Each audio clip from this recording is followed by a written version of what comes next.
আজ নিজের প্রথম রোজার অভিজ্ঞতা দিয়েই শুরু করি। তখন আমার বয়স ছিল মাত্র 6 কিংবা 7 বছর। বাবা মা ভাইদের দেখতাম রোজা এলেই রোজা রাখে। আমারও খুব ইচ্ছা ছিল, কিন্তু ছোট বলে তারা রাখতে দিত না। বলতো আরও একটু বড় হও, তারপর রোজা রাখতে পারবা। কিন্তু এবার আর আমাকে ফাঁকি দেওয়া গেল না। সেহরির সময় প্লেটের টুংটাং শব্দে ঘুম ভেঙে গেল। দেখি সবাই সেহরি করছে। আমি এক দৌড়ে গিয়ে প্লেট নিয়ে বসলাম। মা প্রথমে একটু চিন্তায় পড়ে গেলেন, সারাদিন না খেয়ে থাকতে পারবো তো, কিন্তু আমার জেদ দেখে শেষ পর্যন্ত রাজি হলেন। সকাল গড়িয়ে বেলা যতই বাড়তে লাগলো ততই গলা শুকিয়ে আসতে লাগলো। পেট কেমন যেন টান টান ভাব। ভাবলাম খেলাধুলা করলে হয়তো সময় কাটবে, কিন্তু মাঠে গিয়ে কিছুক্ষণ খেলার পরেই বুঝলাম বিপদ। খেলতে গিয়ে পিপাসায় যেন প্রাণ বেরিয়ে যায়। দুপুরের পর অবস্থা আরও কঠিন হলো। মনে হচ্ছিল আর পারবো না, তবুও ধৈর্য ধরে রইলাম। বিকেলের দিকে শরীর একদম অবাস হয়ে এলেও মনে অন্যরকম আনন্দ। ইফতারের আগে মা যখন ঠান্ডা শরবত বানাচ্ছিলেন, মনে হচ্ছিল ইস, এখনই যদি একটু চুমুক দিতে পারতাম। কিন্তু সঙ্গে সঙ্গেই বড় ভাইয়ের কথা মনে পড়ল। প্রথম রোজাটা সবচেয়ে কঠিন, কিন্তু এটাই সবচেয়ে সুন্দর স্মৃতি হয়ে থাকে। অবশেষে প্রতীক্ষার প্রহর শেষ। মাগরিবের আজান হলো। খেজুর আর শরবতের স্বাদ জীবনে আগে কখনো এত ভালো লাগেনি।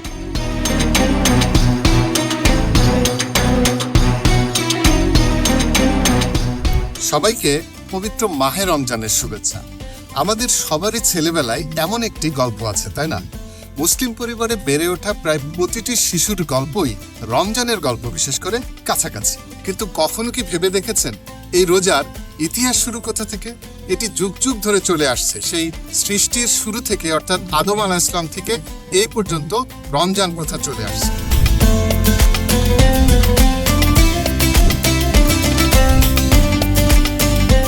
এই মহাবিশ্বের আদি মানব হযরত আদম আলাইহিস সালাম বেহেশতে ছিলেন, কিন্তু একদিন ভুল করে তিনি আল্লাহর আদেশ অমান্য করে একটি নিষিদ্ধ ফল খেয়ে ফেলেন।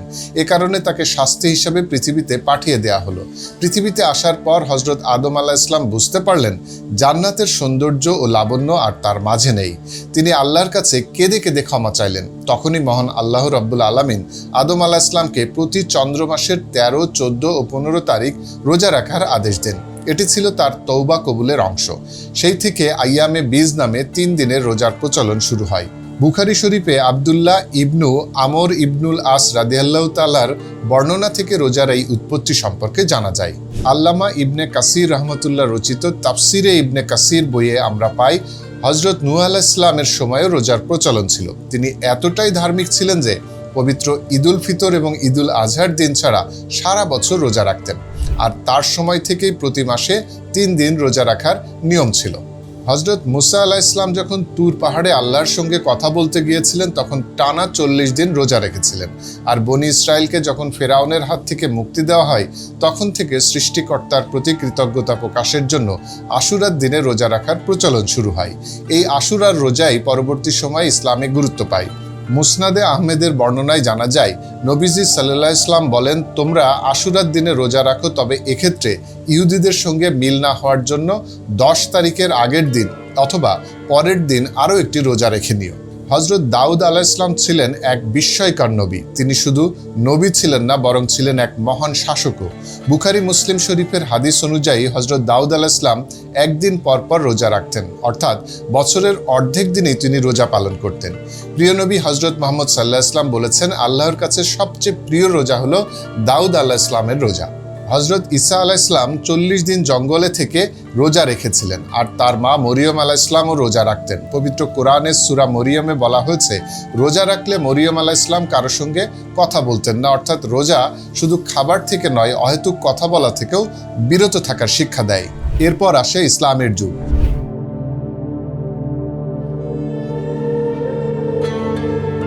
সহিহ বুখারী থেকে পাওয়া যায়, যখন প্রিয় নবী সাল্লাল্লাহু আলাইহি সাল্লাম মদিনায় হিজরত করেন, তখন দেখলেন ইহুদিরা আশুরার দিন রোজা রাখছে। কারণ এই দিনে মুসা আলাইহিস সালাম ও তার অনুসারীরা ফেরাউনের হাত থেকে মুক্তি পেয়েছিলেন। সেই থেকে রাসূল সাল্লাল্লাহু আলাইহি সাল্লাম মুসলিমদেরও আশুরার রোজা রাখার নির্দেশ দেন। দ্বিতীয় হিজরিতে রমজান মাসের রোজা ফরজ করা হয়। সেই ঘটনা জানতে চলুন ফিরে যায় 1400 বছর আগের আরব মরুভূমিতে। মক্কার নিকটবর্তী হেরা গুহায় ধ্যানমগ্ন আমাদের প্রিয় নবী হজরত মোহাম্মদ সাল্লাল্লাহু আলাইহি ইসলাম হঠাৎ 610 খ্রিস্টাব্দের এক রাতে ফেরেশতা জিব্রাইল আলাইহিস সালাম এসে বলেন, পড়ো তোমার প্রভুর নামে। এভাবেই শুরু হলো কোরআন নাজিলের মহাযাত্রা। বছর ঘুরে 624 খ্রিস্টাব্দে মদিনার মাটিতে দ্বিতীয় হিজরিতে আল্লাহর হুকুম এলো, হে ঈমানদারগণ, তোমাদের উপর রোজা ফরজ করা হলো। সূরা বাকারা 183 আয়াত। আগে অবশ্য সাহাবীরা শেষ নবীর নির্দেশে মহরম মাসে আশুরার রোজা পালন করতেন, কিন্তু পরবর্তী সময়ে রমজান মাসের রোজা ফরজ করা হলে আশুরার রোজা নফলে পরিণত হয়। আর এভাবেই ধীরে ধীরে রমজানই হয়ে ওঠে আত্মশুদ্ধির উৎকৃষ্ট সময়।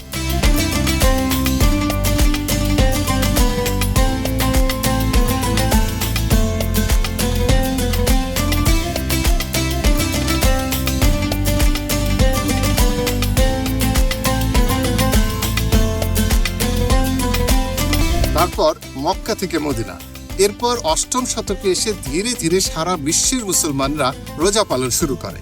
বাংলায় রমজানের আলো ছড়িয়ে পড়ে হযরত শাহজালাল এবং খানজাহান আলীর মতো সুফি সাধকদের হাত ধরে। আজ ইন্দোনেশিয়ার জাভা দ্বীপপুঞ্জ থেকে শুরু করে নাইজেরিয়ার সাহারা মরুভূমি পর্যন্ত ইসলামের আলো ছড়িয়ে পড়েছে রমজানের সংস্কৃতি। চলুন জেনে আসি বিভিন্ন দেশে ভিন্ন ভিন্ন রমজান এবং ইফতার এবং সেই সাথে সেহরির সংস্কৃতি।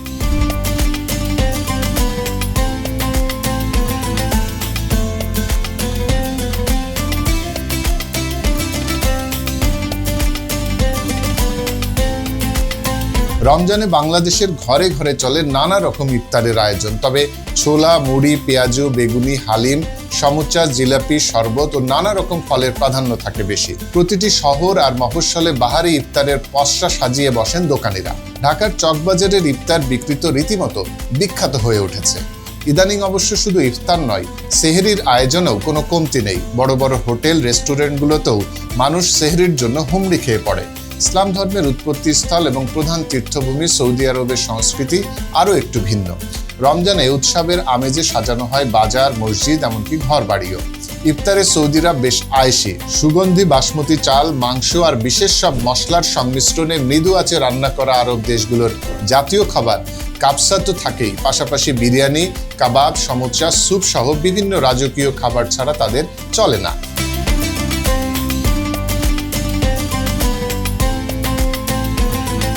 তবে রমজানের সবচেয়ে মানবিক দিক হলো সৌদি বাদশার উপহার বাক্স, যেখানে দরিদ্রদের জন্য উপহার হিসেবে থাকে খেজুর, চাল, তেল, চিনি, দুধ সহ আরও অনেক নিত্যপণ্য। এ সময় সুপার মার্কেটেও থাকে বিশেষ ছাড় আর নিত্যপণ্যের দামও নিয়ন্ত্রণে রাখা হয়। মক্কা মদিনার মসজিদগুলোতে ইফতারের দৃশ্য সত্যি অনন্য। মাগরিবের আজানের ধ্বনি কানে এলে সবাই খেজুর মুখে দেয়, জমজমের পানি পান করে। এরপর শুরু হয় ঐতিহ্যবাহী সুন্নাত অনুসারে খেজুর আর পানি দিয়ে শুরু হয় সৌদির সেহরি। গম আর মাংস দিয়ে তৈরি হারিস খুবই জনপ্রিয়। আবার সেদ্ধ ছোলা দিয়ে তৈরি ফুল মেডামেসও অনেকের পছন্দ। সেখানে খামির নামের এক ধরনের হালকা মিষ্টি রুটি বেশ জনপ্রিয়, যা পনির, মধু বা খেজুরের সঙ্গে খাওয়া হয়। গমের রুটির সঙ্গে ছোলা, তিলের পেস্ট দিয়ে তৈরি হুমাস নামের বিশেষ এক খাবারেরও প্রচলন আছে। এছাড়াও এক ধরনের সবুজ পাতা দিয়ে রান্না করা সবজি মালখিয়াও রয়েছে সৌদিদের পছন্দের তালিকায়। তুরস্কের রোজার সংস্কৃতির সাথে আমাদের কিছুটা মিলে যায়। তুর্কিরা আমাদের মতোই খেজুর ও ঠান্ডা শরবত দিয়ে ইফতার শুরু করেন। এরপর থাকে এক ধরনের তুর্কি রুটি, পিদে, পনির, কাবাব, সালাদ এবং মিষ্টান্ন হিসাবে বকলাভা।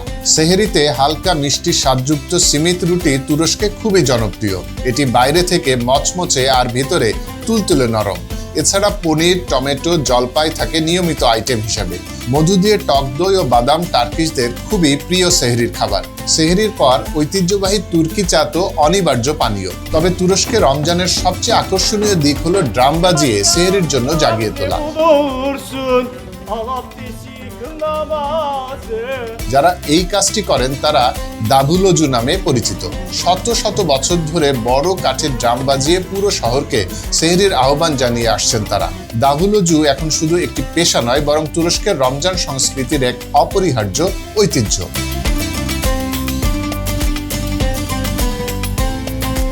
অবশ্য আমাদের দেশেও এই সংস্কৃতি আছে।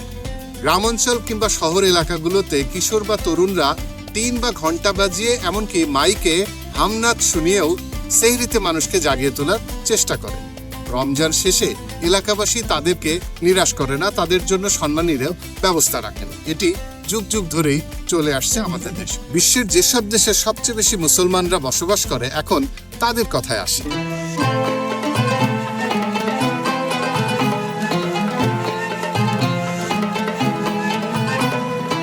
ইন্দোনেশিয়া দেশটিতে রোজাদাররা তাকজিল নামের হালকা মিষ্টি খাবার দিয়ে ইফতার শুরু করেন। খেজুর, মিষ্টি আলু এবং নারকেল দুধ ও গুড় দিয়ে তৈরি মিষ্টি জাতীয় খাবার কোলাক তাদের ইফতার টেবিলের অপরিহার্য অংশ। সেহরিতে ইন্দোনেশিয়ার ট্রেডিশনাল ফ্রাইড রাইস নাসি গোরেং খুবই জনপ্রিয়। এছাড়াও চালে নারিকেল দুধ মিশিয়ে ভাপে রান্না করা নাসি উদুক আর হলুদ ভাত নাসি কুনিং খাওয়ার প্রচলন আছে। ইন্দোনেশিয়ার মানুষ মসজিদে ইফতার ও সেহরি করার দিকেও বেশি ঝোঁকেন, যেখানে শত শত মানুষ একসাথে বসে খাবার ভাগ করে খান। আমাদের দেশেও অবশ্য মসজিদে ইফতার করার ও করানোর একটা প্রচলন আছে। কায়রোর রাস্তায় সন্ধ্যার আগে ইফতারের আয়োজন শুরু হয়। মিশরীয়রা ইফতার শুরু করেন হালকা স্যুপ দিয়ে। ছোট পাস্তা, চিকেন বা গরুর স্টক দিয়ে তৈরি অর্জ স্যুপও বেশ জনপ্রিয়। কখনো আবার এই স্যুপের সাথে মেশানো হয় ভার্মিসেলি নুডলস। এরপর আসে মেজে নামের অ্যাপিটাইজার, যেগুলোর মধ্যে স্টাফ আঙ্গুর পাতা, ম্যাশড করা ছোলা, বেগুন আর কোপ্তা থাকে। এসব খাবার সাধারণত মিশরীয় পিটা রুটি দিয়ে খাওয়া হয়। এটি অনেকটা আমাদের ফুলকি লুচির মতো। মূল খাবারে গ্রিলড ল্যাম অথবা চিকেন, সঙ্গে ভাত আর সবজি থাকে। মিশরীয়দের সবচেয়ে পরিচিত ইফতারের মধ্যে কোশারি খুবই জনপ্রিয়। ভাত, ডাল, পাস্তা, ছোলা আর টমেটো সসের দারুণ এক মিশ্রণ এই কোশারি। রোজমি আম্মার নামের একটা সুস্বাদু ভাতের পদও থাকে, যেখানে মেশানো হয় মাখন, দুধ, ক্রিম আর মাংসের স্টক। মিশরীয়রা সেহরিতে সাধারণত মেদামেস খায়, যেটা ছোলা বা মটরশুঁটি দিয়ে তৈরি। আরেকটা খুব জনপ্রিয় খাবার হলো তামিয়া, যা ছোলা বেটে বানানো হয়। মিশরীয় রুটি বালাদি সেহরিতে বেশ জনপ্রিয়। এটি পনির, মধু ও তাহিনির অর্থাৎ তিলের পেস্টের সঙ্গে খেতে বেশ মজার। আর পানীয়র মধ্যে সুগন্ধি চা আর তেঁতুলের শরবত সেহরির জন্য দারুণ জনপ্রিয় সেখানে। মালয়েশিয়ায় সেহরি ইফতার আমাদের মতোই উৎসবমুখর। ইফতারের আগে বাজার ও রেস্টুরেন্টে ভিড় লেগে যায়। রোজাদাররা খেজুর, গোলাপ জল ও দুধের ঠান্ডা শরবত বাংদুং দিয়ে রোজা ভাঙেন। এরপর থাকে রুটি জন্ডি, নারকেল দুধে রান্না করা ভাত ও ডিমের রেসিপি, নাসি লেমাক এবং গ্রিল করা মাংস। মালয়েশিয়ার মসজিদ থেকে বুবুর লাম্বাক নামে এক ঐতিহ্যবাহী খাবার বিনামূল্যে বিতরণ করা হয়, যা চাল, মাংস, নারিকেল দুধ ও ঘি দিয়ে তৈরি। প্রায় 5 দশক আগে কুয়ালালামপুরের কেন্দ্রীয় মসজিদ থেকে এর প্রচলন শুরু হয়েছিল।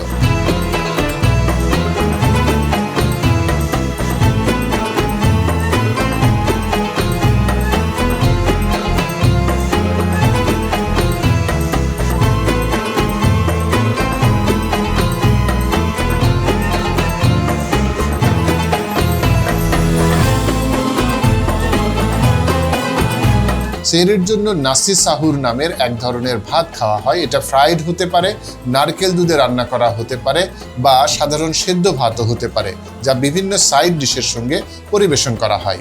আরেকটা জনপ্রিয় ভাতের পদ হলো নাসি লেমাক, যা সুগন্ধি নারিকেল দুধে রান্না করা হয়। সঙ্গে থাকে শুটকি, বাদাম, সেদ্ধ ডিম, শসা আর সাম্বাল নামের এক মশলাদার চাটনি। সেহরিতে নাসি গোরেং, রুটি চানাই, ডিমের স্যুপ ও দুধ চা বেশ জনপ্রিয়। কেউ কেউ নুডলস বা লাস্কা খেয়েও সেহরি করেন। মালয়েশিয়ায় ইফতার ও সেহরিতে মালয়, চীনা ও ভারতীয় খাবারের সংমিশ্রণ দেখা যায়, যা দেশটির বৈচিত্র্যময় সংস্কৃতির প্রতিফলন। প্রতিটি দেশের ইফতার এবং সেহরি মূলত তাদের ইতিহাস, ঐতিহ্যকে তুলে ধরে এবং এসব বৈচিত্র্যের মাঝেও লুকিয়ে থাকে সংযম এবং সহমর্মিতার শিক্ষা। আপনি যদি এরকম কোনো একটি দেশে ইফতার বা রমজান করার বা সেহরি খাওয়ার সুযোগ পান, তাহলে কোন দেশে যেতে চান কমেন্টে আমাদের জানাতে পারেন। রমজান উদযাপনের বিষয়টি যেমন দেশে দেশে কিছুটা ভিন্নতা রয়েছে, তেমনি ইসলামের বিভিন্ন মাযহাব এবং মতবাদ অনুসারীদের মধ্যেও কিছু পার্থক্য দেখা যায়।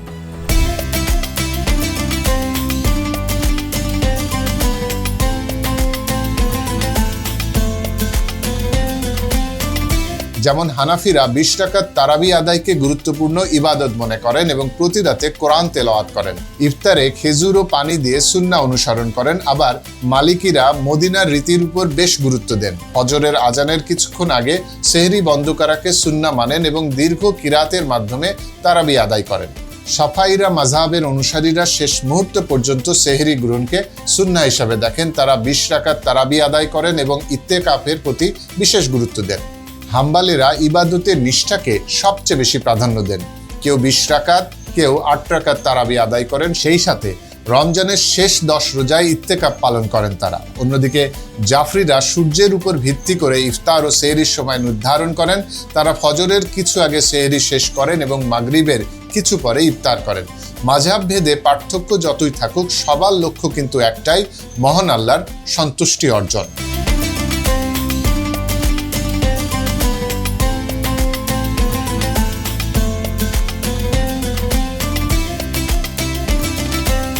রমজান শুধু ধর্মীয় অনুশাসন কিংবা বাধ্যবাধকতা নয়, এটি বৈজ্ঞানিক উপকারিতাও রয়েছে। পুষ্টিবিদ মার্ক ম্যাটসন গবেষণায় দেখিয়েছেন, রমজানের সময় সঞ্চিত চর্বি শরীর থেকে শক্তি উৎপন্ন করে, এতে ওজন কমাতে সহায়তা করে। অর্থাৎ মোটা কথায় বলতে গেলে শরীরের অতিরিক্ত ফ্যাট এই সময় কমানো সম্ভব হয়। জন হপকিন্স মেডিসিন বলছে, উপবাস থাকলে মেটাবলিক সুইচিং হয়, ফলে চর্বি পোড়ানোর হার বেড়ে যায়। গবেষণায় আরও দেখা গেছে, রোজা থাকলে রক্তে কোলেস্টেরল কমে, রক্তচাপ নিয়ন্ত্রণে থাকে, এমনকি টাইপ 2 ডায়াবেটিসের ক্ষেত্রেও উপকার মেলে। আমাদের শরীরে সারা বছর ভেজাল ও কেমিক্যালযুক্ত খাবারের কারণে যে বিষাক্ত পদার্থ জমে, রোজা সেটাও দূর করতে সাহায্য করে। কিন্তু রমজানের আসল শিক্ষা কেবল শারীরিক সুস্থতা নয়, সারাদিন না খেয়ে থেকে ইফতার ও সেহরিতে ভরপুর খানাদানাও নয়, বরং রমজানের আসল শিক্ষা ত্যাগ ও সংযম। লোভ লালসা, সুদ, ঘুষ সহ সকল প্রকার অন্যায় থেকে নিজেকে সংযত রাখা। সারাদিন অভুক্ত থেকে অন্যকে খাওয়ানোর যে আনন্দ, তা কোনো বই থেকে শেখা যায় না। ইফতারের সময় যখন ধনী গরিব একসঙ্গে বসে খায়, তখনই সব ভেদাভেদ দূর হয়ে যায়। তখনই বোঝা যায় সম্পর্কের আসল সৌন্দর্য প্রাচুর্য নয়, ভাগ করে নেয়ার মানসিকতা।